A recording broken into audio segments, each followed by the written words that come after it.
माला की माँ को गुजरे हुए 2 महीने हो चुके थे और पिछले 1 महीने से वह कॉलेज नहीं गई थी। उसके सौतेले पिता रमेश ने साफ साफ कह दिया था कि अब उसे आगे नहीं पढ़ाना चाहता है।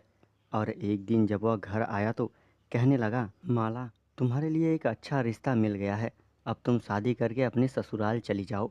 माला अवाक रह गई और कहने लगी, पापा, मैं आगे पढ़ाई करना चाहती हूँ, यह बात आपको अच्छे से पता है, मैं अभी शादी नहीं करूँगी। रमेश कहने लगा, बकवास बंद करो, मेरे पास में पढ़ाई के लिए फालतू के रुपए नहीं हैं।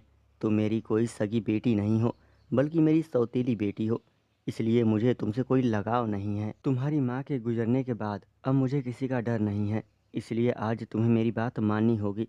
इतना कहकर वह आगे बढ़ा और उसने अपनी सौतेली बेटी को कमरे में बंद कर दिया। लेकिन माला शादी नहीं करना चाहती थी और आधी रात को वह बाथरूम की खिड़की तोड़कर, कांच तोड़कर भाग खड़ी हुई। वह सीधे पुलिस के पास पहुंच गई और उसने पुलिस को बता दिया कि उसके बाप ने किस तरह ज़बरदस्ती उसकी शादी करवाने की कोशिश की। पुलिस तुरंत रमेश के घर पहुंच गई। पुलिस को देखते ही रमेश के होश उड़ गए। पुलिस ने उसे धमकाते हुए कहा, अगर तुमने अपनी बेटी की मर्जी के खिलाफ शादी कराई तो अच्छा नहीं होगा। रमेश पुलिस को देखकर डर गया और उसने पुलिस के सामने अपनी बेटी से माफ़ी मांगते हुए कहा, मैं तुम्हें आगे पढ़ाऊंगा और अभी तुम्हारी शादी नहीं कर पाऊंगा, मुझे माफ़ कर दो।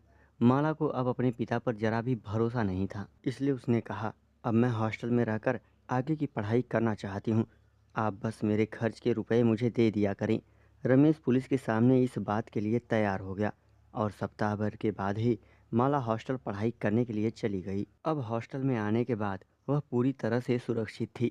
इस तरह माला ने हिम्मत दिखाई और अपनी ज़िंदगी को बर्बाद होने से बचा लिया। दोस्तों, चैनल को सब्सक्राइब करें और हिलाते रहें। Thank you.